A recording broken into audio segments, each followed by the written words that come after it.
Hey everyone, welcome back to the channel. I know it's been a long time since I've put a video out. I am currently working on a kind of a bug out scenario video. So on my ATV, it should be pretty cool once I get it out. But anyways, for those of you who know, I am a painting contractor by trade, and so spring, summer, fall is my busy season, and I'm just working full time. And then when I'm not doing that, I have my family, and then I just got a lot of projects around the house that I'm trying to get done during the weekends. So it just hasn't been a whole lot of time for me to make videos. So if I'm not making videos like on my way to lunch or on my way home or something in the truck, I'm probably not going to be putting very much content out. So anyways, just bear with me. But I'll try to get something out. It's just one of the things that I've been thinking of lately, is just building a community. I put out a live stream 2 weeks ago or a week ago or so on this topic, and I was just having some major technical difficulties and ended up doing the video, but for some reason it never got recorded and then got deleted, so I was never able to upload it. But it is a topic that I think is probably the most critical, like when it comes to preparedness, and it's something that not a lot of people talk about, and I think there is some strategies in building a community and some do's and don'ts. So for instance, where we live, we're actually, fortunately, it's one of the greatest parts of where we are, is that we're kind of in this little area. It's almost like a small town that's about 10 miles outside of the city, and the people we're pretty spread out, but what we have is a community hall that some of the people can meet up. Now, most of the people who are meeting up at this hall for the functions that we put on are kind of the older, like, residents that have been around since the get-go. But my wife and I have been getting involved in it, and we've just seen so much room for potential as far as just getting this community hall kind of up and running again, and get it functioning again, and getting the word out there and trying to bring in more people into it. Because right now, what I've been noticing, there's a lot of young families kind of moving in, and a lot of people homeschooling. So and most of the people are from outside of the state, and so they just don't know anyone. So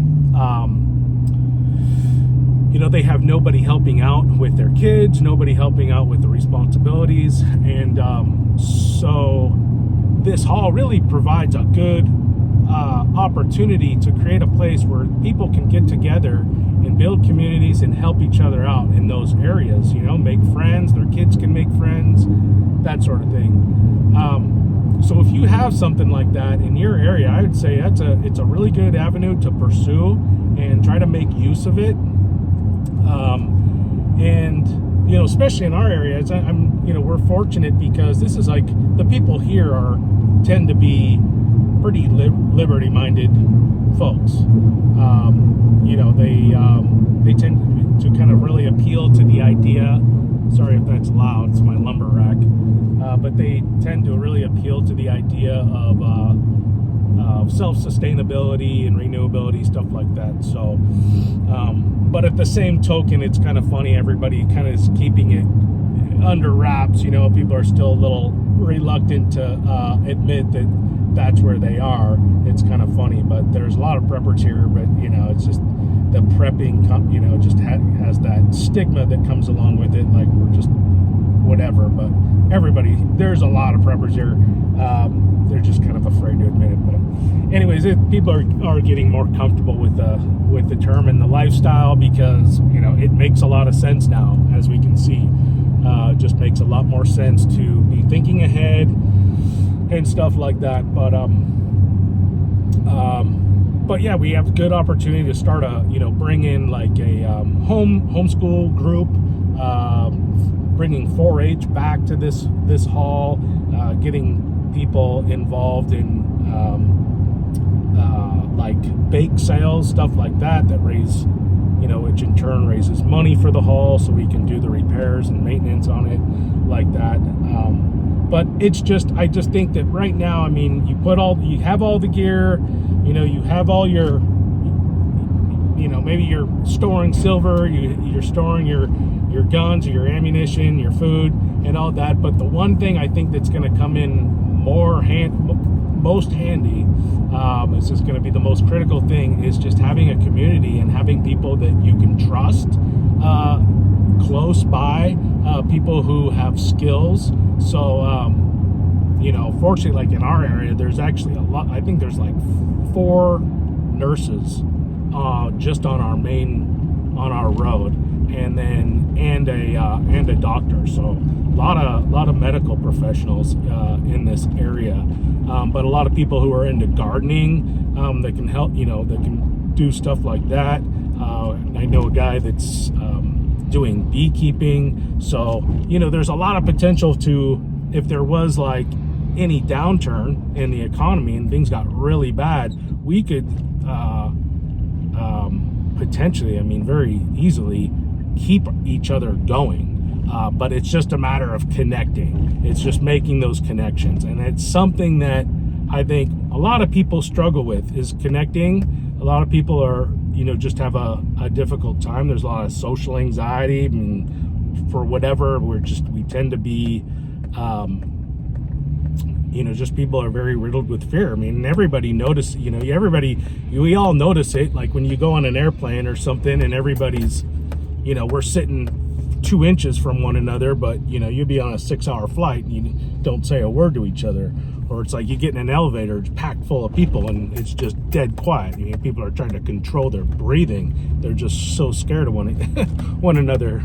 But so and that's just fear, and it's something that people got to get through, and it's tough. Like it's some of these personalities, the people I'm just trying my best to kind of connect with and break through the awkwardness, but it's just something I think has to be done. And I strongly suggest that you guys get out there, and if you are socially awkward or whatever, just kind of trudge through it and make those connections, make as many connections as you can. The one thing I will say, as far as like, that would be the do's, and the don'ts is, with the way things are, I would strongly suggest to just stay away from groups. Don't join groups. And when I say groups, I mean like militias, anything that like has a name and a symbol or a flag that partakes in like, firearm training, stuff like that. I mean, it's one thing that if you join like an actual like you sign up for a course and go learn firearms training that way, that's fine. I'm talking about like the groups, like that start up, because the thing with with those groups is, one, they're like inundated with bad actors. I mean, people looking to frame you. That's number one. Number two, if you're part of that group and somebody in that group does something stupid, everybody can be wrapped up. Everybody can be indicted in that charge. So just that alone is reason enough to stay away from it. And I see some channels promoting like joining these groups. It's insane, and I can speak from firsthand experience. It's not a good idea. Just try to make friends. Try to make neighbor connections with your neighbors. Keep it simple, keep it small. Don't give yourselves like names and stuff like that. But just keep it like that. If you want to learn, firearm training, stuff like that, I would suggest like, there's books out there. Maybe you can make connections like within your family.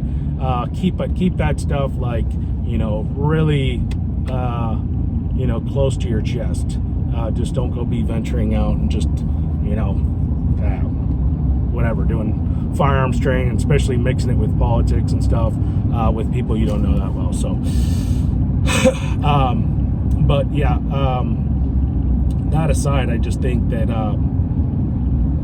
right now, building communities is probably the most important thing. And one of the things I've been looking for is trying to connect with somebody who is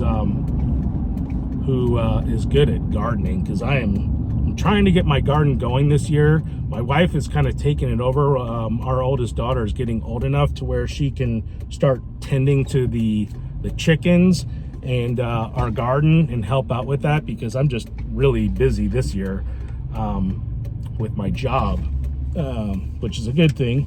But thankfully, you know, they can do that, because usually I was trying to juggle all those things, work all summer, you know, painting, come home, try to get the garden going, doing the chicken stuff. So it's nice to have some help there. I know I was talking about implementing quail into our preps, and that's probably something I'm definitely going to have to kind of put a hold off to. I might start it in the fall once my painting season starts to slow down, because it's just more than I can handle. And at this point, if I was to get quail, I would just be thrusting it upon my wife and kids. I don't know if that's really something that they, you know, they got their hands full with the other stuff. So but it's definitely something I'll be doing. So anyways, guys, yes, you know, it's food for thought.